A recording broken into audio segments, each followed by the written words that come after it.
ठरलं तर मग या मालिकेच्या पुढील काही येणाऱ्या भागांचे अपडेट जाणून घेऊया आपल्या आजच्या या व्हिडिओमध्ये. चला तर मग प्रेक्षकांनो सुरुवात करूया आपल्या आजच्या ह्या व्हिडिओला. तर इथे आता आपण पाहतोय की मानसी जी असते तिच्याकडून वधवून घ्यायचं असतं या गुंडांना, की मी हे सगळं सायलीने केलं आहे असं सांगेन म्हणून पोलिसांच्या समोर. पण मानसी हे बोलायला तयारच नसते.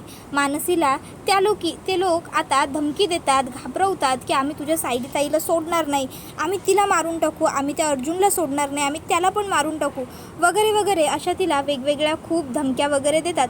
पण तरीही मानसी म्हणते की नाही, मी माझ्या सायलीताईच्या विरोधात एक शब्दही बोलणार नाही आहे. मग ती लोक खूप जास्त भडकतात आणि ती मानसीला मारू लागतात. मानसी म्हणत असते की हे बघा, जेव्हा माझी सायलीताई इकडे येईल ना तेव्हा ती सगळ्यांना तुम्हाला सोडणार नाही आहे, ती खूप खूप त्रास देईल तुम्हाला, बघाच तुम्ही, ती तुम्हाला सोडणार नाही. तुम्ही मला त्रास दिला आहे ना, सायलीताई तुम्हाला सोडणार नाही, लक्षात ठेवा. त्याबरोबर मग ती लोक म्हणतात, अगं वेडे, तुझी सायलीताई आमच्यापर्यंत कधीच पोहोचू शकणार नाही आहे. त्यामुळे ती सायली येईल आणि तुला वाचवेल असा हा जो काही तुझा भ्रम आहे ना, तो आत्ता तरी किमान सोडून दे, कारण मुळात त्याचा काही उपयोग नाहीच आहे. ती सायली इथे कधीच नाही येऊ शकणार आहे, कळलं का तुला? हे बघ, आम्ही सांगतोय तसं कर. आता पोलिसांशी खोटं बोल. जर तू पोलिसांशी खोटं बोललीस ना तर आणि तरच फक्त तुझी इथून सुटका होऊ शकते, नाहीतर तुझी सुटका कधीच नाही. तुझ्याबरोबर जे काही झालं आहे त्याच्यापेक्षा आणखीन काहीतरी वाईट घडू शकतं. त्यावर ती म्हणत असते की का करताय हे सगळं, काय मिळतं आहे आम्हाला त्रास देऊन, सोडा आम्हाला, प्लीज सोडा. आणि का माझ्या सायलीताईच्या मागे लागलाय तुम्ही, प्लीज सोडून द्या मला. पण ती लोक तिचं काहीच ऐकून घ्यायला तयारच नसतात. तर इकडे अर्जुन इन्स्पेक्टर सावंतांबरोबर त्या ठिकाणी पोहोचलेला असतो. आता अर्जुन हा तिकडे आता एक जो दरवाजा असतो तो उघडण्याचा प्रयत्न करू लागतो. तर इकडे आता ती लोक जी मानसी असते तिला जोरात खाली ढकलतात. आता मानसीच्या डोक्याला एका खुर्चीचा कोपरा लागतो आणि मानसी तिथेच तिचा श्वास गमावते, कारण आधीच या लोकांनी तिला काही कमी टॉर्चर केलेलं नसतं. त्यात आता तिच्या डोक्याला जोरदार मार लागलेला असतो. मग आता इकडे ती जी लोकं असतात, जे गुंड असतात, ते घाबरतात. ते विचार करतात की नाही, हे बघा, हिचा जीव गेला आहे, त्यामुळे आपण आता रिस्क घ्यायला नको आहे. आपण इथे जर थांबलो तर नक्की आपल्याला धोका होऊ शकतो. आपण एक काम करूया, आपण आधी इकडनं बाहेर पडूया. तर त्यातला एक जण म्हणतो की अरे, आधी आपण मॅडमना आणि साहेबांना इन्फॉर्म केलं पाहिजे इथे जे घडलं आहे ते, ह्या पोरीचा जीव गेला आहे ते. त्याबरोबर त्यांची जी लेडीज हेड असते ती म्हणते की गबासा, आधी इथून स्वतःचा जीव वाचवून निष्ठा, त्यानंतर मग कुणाला काय सांगायचं आहे ते बघा. त्याच्यानंतर आता दुसऱ्या बाजूला इकडे अर्जुनवर त्या लोकांनी जोरदार हल्ला केलेला असतो. त्यामुळे अर्जुन खूप जास्त जखमी झालेला असतो आणि आता अर्जुन हॉस्पिटलाइज असतो. तर इकडे सायलीला मात्र खूप जास्त टेन्शन झालेलं असतं. हे सगळं जे काही घडतं आहे ते खरंच खूप जास्त भयानक, खूप विचित्र, विक्षिप्त आहे हे तिच्या लक्षात येत असतं. ती विचार करत असते, हे सगळं का घडतं आहे आणि मुळात हे सगळं माझ्याबरोबर, माझ्या बाबतीतच का घडतं आहे, माझा काय दोष आहे या सगळ्यात. म्हणजे अर्जुन सरांची ही अवस्था, एका बाजूला मुली सापडत नाही आहेत त्याची काळजी, देवा, हे सगळं का आणि काय होतं आहे माझ्याबरोबर, असा विचार सायली करत असते. इतक्यात तिकडे डॉक्टर येतात. सायली डॉक्टरांकडे जाऊन अर्जुनच्या तब्येतीची चौकशी करते. माझे हे बरे आहेत का आता, त्यांना शुद्धीवर कधीपर्यंत यायला वेळ लागेल, ते आउट ऑफ डेंजर तर आहेत ना. त्यावर मग डॉक्टर सांगतात की सॉरी मिसेस सायली, पण आम्ही उगाच तुम्हाला खोट्या होप्स तर देऊच शकत नाही. आम्ही डॉक्टर म्हणून आमचं कर्तव्य करतो, खरं जे आहे तेच पेशंटच्या नातेवाईकांना सांगतो. तर मॅडम, तुमचे जे मिस्टर आहेत ॲडव्होकेट सुभेदार, यांची तब्येत फार काही बरी नाही आहे, अजूनही त्यांना खूप जास्त त्रास आहे, त्यामुळे आपल्याला त्यांना ब्लड चढवावं लागेल, ब्लड लॉस खूपच जास्त झाला होता. त्याबरोबर मग आता सायली म्हणते ठीक आहे, चढवा तुम्ही डॉक्टर त्यांना ब्लड. त्यावर डॉक्टर म्हणतात की आमच्या ब्लड बँकमध्ये त्यांच्या ज्या ब्लड ग्रुपच्या ब्लड बॅग आहेत त्या अवेलेबल नाही आहेत, सो तुम्हाला बाहेरून पहिलं ब्लड अरेंज करावं लागेल. जेव्हा ब्लड चढवलं जाईल तेव्हाच पुढची ट्रीटमेंट सुरू होईल. आता हे ऐकून मग सायलीला आणखीन जास्त टेन्शन येतं. सायली विचार करते की आता यांना ब्लड कुठून अरेंज करायचं, कसं अरेंज करायचं. सायली ही आत्ता देवाला म्हणत असते की काय एवढा निष्ठुर होतोयस, का माझी एवढी परीक्षा घेतोयस? आता यांच्यासाठी ब्लड कसं आणि कुठून अरेंज करायचं? अश्विन भाऊजीसुद्धा इथे अजून आलेले नाही आहेत. एकदा की ते आले की त्यानंतर मग ते बरोबर सर्व गोष्टी हँडल करतील. पण जोवर ते येत नाही तोपर्यंत अर्जुन सरांची अवस्था मला बघवत नाही आहे. देवा, काय करू? कसं अर्जुन सरांना बरं करण्यासाठी मी माझे प्रयत्न करू? तूच काहीतरी मार्ग दाखव मला. तर इकडे दुसऱ्या बाजूला अर्जुनची कंडिशन ही खूप जास्त क्रिटिकल असते. खूप जास्त क्रिटिकल. सायली ही अर्जुनला काचेतून बघत असते आणि म्हणत असते, अहो काही होणार नाही आहे तुम्हाला. मी आहे ना, मी आहे. मी करेन काहीतरी. करू ब्लडचं सुद्धा आम्ही लोक काहीतरी करू, अरेंज करू ब्लड कुठूनही आणि तुम्हालाच चढवू. तुम्ही शांत राहा आणि काळजी करू नका. आजपर्यंत सायलीच्या पाठीशी अर्जुन ठामपणे उभा होता, ढालीप्रमाणे. आज अर्जुनच्या पाठीशी सायलीसुद्धा अगदी तशीच ढालीप्रमाणेच उभी राहील. तुम्ही निश्चिंत व्हा, मी आहे, मी बरं करेन तुम्हाला, असं म्हणत सायली ही आता रडू लागते आणि म्हणू लागते की कुठून आणू मी ब्लड. आणि ती आता विचारात पडलेली असते. त्यावेळी मग कल्पना सायलीला बघून खूप दुःखी होत असते.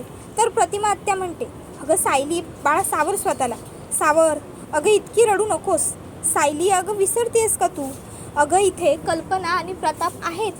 कल्पना किंवा प्रताप अर्जुनसाठी ब्लड डोनेट करूच शकतात ना. त्यांचं ब्लड अर्जुनबरोबर मॅच होईलच की एकाचं तरी कोणाचं तरी. अर्जुन ह्याला त्यांचं ब्लड चालेल. आपण त्यांना सांगू, ते दोघं ब्लड डोनेट करतील.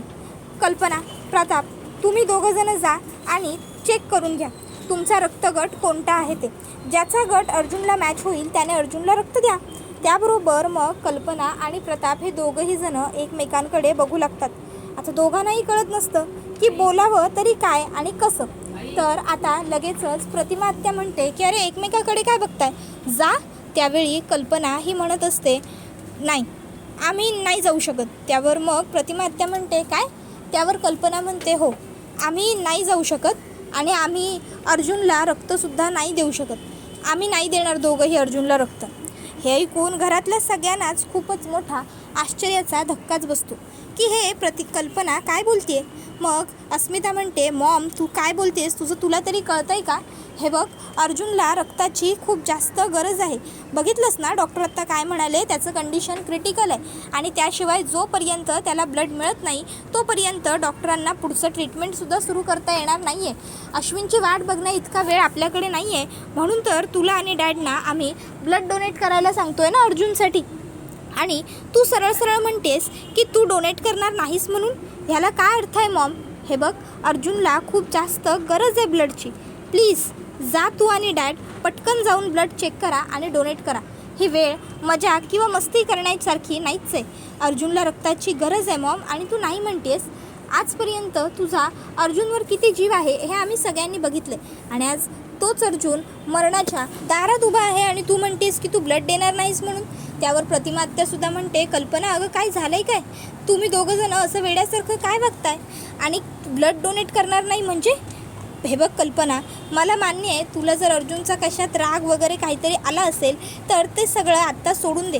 अगं तू आई आहेस त्याची आणि मला माहिती आहे कल्पना, तुझ्या मनात अर्जुन जितकं प्रेम आहे ना, अर्जुनसाठी जितकं प्रेम आहे ना तितकं कोणासाठीच नाही.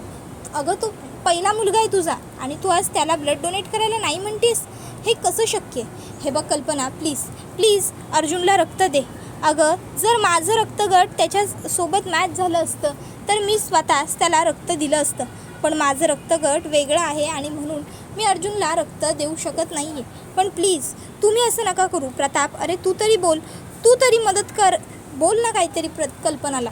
त्याबरोबर मग प्रताप कल्पनाकडे बघतो आणि आता प्रतिमाला उत्तर देत म्हणतो की कल्पना काहीही चुकीचं करत नाही आहे किंवा बोलत नाही आहे. तिचं जे म्हणणं आहे ते अगदीच योग्य आहे.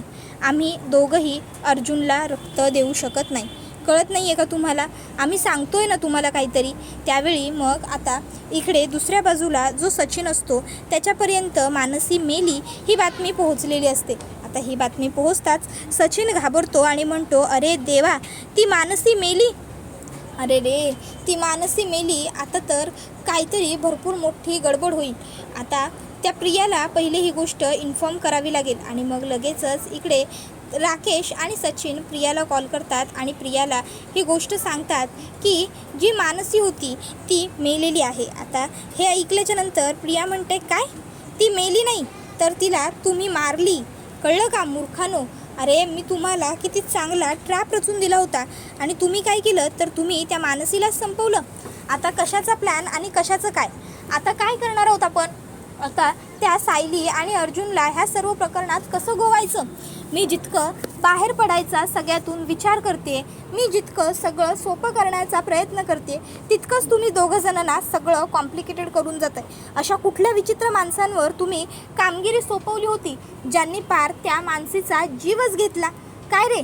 त्याबरोबर मग सचिन म्हणत असतो की अगं एवढे दिवस त्या मुलींना आम्ही टॉर्चर करतोय, त्या मुलींना आम्ही सतवतोय. ऑफकोर्स त्या त्रासाने ती मानसी मेली असेल. आता आपण काय करू शकतो? आम्ही त्या बॉडीची व्यवस्थित विल्हेवाट लावतो, त्याच्यात तुम्ही काही काळजी करूच नका. पण सगळ्यात महत्त्वाची गोष्ट ती म्हणजे त्या मानसीची विल्हेवाट. एकदा का तिची विल्हेवाट लावली की मग आपल्या डोक्याचं टेन्शन जाईल. त्याबरोबर मग आता महिपत हा त्यांना म्हणत असतो की हे बघा, तुम्हाला जे करायचं आहे ना ते तुम्ही करून घ्या. मला तुमच्याशी कोणाशीही काहीही घेणं देणं नाही आहे. मला तुम्हाला कोणालाही काहीही बोलायचं नाही आहे. पण ह्या सगळ्यात काहीही झालं तरी माझं नाव कुठेही येता कामा नये. जर ह्या सगळ्यात माझं कुठे नाव आलं ना तर लक्षात ठेवा, पुन्हा महिपत शिखरे जिवंत होईल. त्याबरोबर मग ते दोघंही घाबरतात. तर दुसऱ्या बाजूला श्वेता ही त्यांना सांगत असते की त्या मानसीला मारून तुम्ही सगळ्यांनी खूप मोठी चूक केलेली आहे. त्या सायलीचा त्या मानसीवर सगळ्यात जास्त जीव होता. आता जर तुम्ही त्या मानसीलाच मारून टाकलेली आहे ना तर मग मात्र ती सायली आता अर्जुन बरा झाला की ताबडतोब तुमच्या मागे लागणार आणि तुम्हाला शोधून काढल्याशिवाय ती गप्प नाही बसणार. तुम्हाला माहिती आहे का, ती सायली सतत त्या मानसीचा फोटो बघत बसायची. ती सतत त्या मानसीला म्हणजे विचार करत राहायची तिचे, आणि आता तुम्ही तिलाच मारली. अरे मूर्खानो, जर त्या मानसीनेच साक्ष दिली असती ना त्या सायली विरोधात तर ती सायली पूर्णपणे खचून गेली असती. पुन्हा त्या मुलींना शोधायला जाण्याची धमकच तिच्यामध्ये उरली नसती. पण आता तर काहीच उपयोग होणार नाही, कारण आता ती मानसीच मेली. आता विषयच संपला. आता उलट सायली आहे ना पिसळेल, पेटून उठेल आणि आपल्याला शोधण्यासाठी आपल्या सगळ्यांच्या मागे लागेल. या सगळ्यामध्ये माझं नाव कुठेही येता कामा नये, लक्षात ठेवा.